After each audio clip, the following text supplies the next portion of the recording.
the business community here is still really focusing on the post-budget, trying to unravel exactly what's in between the lines, despite the fact that they say it was quite an expansionary budget, which was a lot more than they expected. They say it was surprising in the fact that the finance minister focused on the most important issues, and they are happy with it. Joining us now in studio to take us through the impact of the budget on the capital markets and the general development within the economy as planned for the next fiscal year is Robert Munuku, a research analyst with Drummond Investment Bank. Thanks for joining us. Thank you, Terryanne. Now, as I've just mentioned, there's still quite a lot of attention on the budget. Analysts are looking in between the lines to analyze the likely tangible impact. Now, one of the things that stands out, some of them are asking, why does the government have to spend so much on development of the economy, yet the economy was already picking up on its own, looking at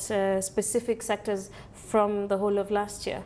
Well, I would like to start by saying that that figure is not too high in my view, because looking at the current situation in the country, the population has really grown. For example, you cannot have the budget in 1995 the same as the budget right now. We have other technical things to look at, like inflation, which constantly goes up no matter how good an economy you are.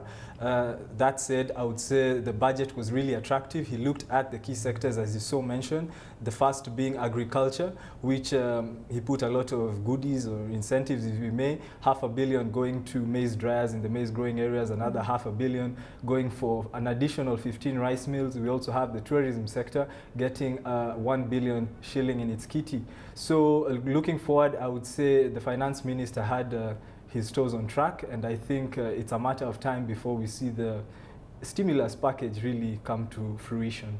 Let's look at some of the losers in this year's budget, and of course consumers of alcohol what some of the people who are not very happy with it. East Africa Breweries is concerned about a likely drop in consumption. How do you think this is going to impact the company, which is currently one of the largest taxpayers in the country? Interesting you mentioned that, because we see barely 3 days after the budget, the East African Breweries Limited post an advert in the papers already increasing the prices of their products, and we see the tax of about 10 shillings plus on malt and non-malt products in this year's budget. And we could say it's really, as they call them, the sin taxes. We could say this is a way to maybe create more discipline in the industry, maybe a bit regulatory, and we also have the EABL saying they're trying to petition this.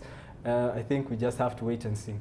Let's look at Jubilee Holdings away from the budget. Of course, they've just held their AGM and proposed a bonus issue of 1 share for every 10 held. Of course, that is to celebrate their performance. What's your analysis of Jubilee, and what are you telling investors about it? Well, this is yet another testimony to the good results, the good economic growth, the good productivity of the boss. We've seen this coming less than a week after a former financial stocks Centum Investment issued a bonus. Jubilee is in profit like most of the financial stocks, going up by 24% from 0.9 billion in the previous to 1.1 billion in the current. And I think this would be an added impetus for growth in the sector. Being an insurance company, they're recovering from a lot of downturns. And I think being in the financial sector with a PE of 13.3, it's a good stock to look at. Now, another counter that has been in the spotlight in recent days is Kenol Kobil. Now, it finally uploaded its share post the split, and it is already trading at about 20% lower. What do you make out of this? Well, it was expected really, because you see it was ex-split, but the shares had not been uploaded to the market. What this did is create a kind of shadow supply, whereby people are placing bids for shares that are not yet there. So what we're seeing right now is more of a market correction. We've seen the price come down from 100 shillings to 10 shillings. We saw this play a bit between 9.85 and 10 shillings for about 2 weeks. And now we've seen, as you said, the dip by 50 cents. It's back down to 9.50 and is playing below the 10 shilling mark. But I would say this is no point to worry about. Kenol is a really stable company. We must remember it's Kenya's largest company in terms of revenue, and I think it's a good stock to buy at the moment. Another stock that many investors are now looking at, of course, is Scan Group. Despite the fact that there's a petition by some of the smaller players within the industry about its proposed merger with Ogilvy and Mather. The stock has been rallying, and analysts are very optimistic about this. What is your take on and what might happen around Scan Group and how it will impact the share price going forward? No, well, this is not surprising. I don't see why it's surprising. People would be optimistic. The share has a par value of £1. That's the same as Jubilee, though the price per share is much higher for Jubilee. And we're looking at the stock, it's rallied to 36 shillings and 50 cents today. We've seen the stock stagnate at 24 shillings. As for the merger goes, we've seen the advertising industry getting its bounce, especially after the economic crisis. We've had them acquire 51, or rather want to acquire 51% stake in Ogilvy, and I think this would be an added advantage, maybe a shot in the arm for the company.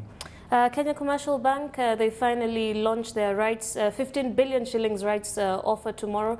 What's your opinion on how the take-up will be for KCB, and what does this mean for the financial sector going forward? Well, it may be a bit bearish, forgive me, but we've seen KCB have 2 rights issues. This should be the third. We've had them have one in 2004, another in 2008, where they discounted to 20 shillings. I'm really curious to see how far they would discount the price this time round. They say they're looking for money for expansion. That notwithstanding, KCB is one of the most stable stocks, always records top 5 in the movers. And I think for anyone looking to invest in the BAUS, KCB should be one of their portfolio.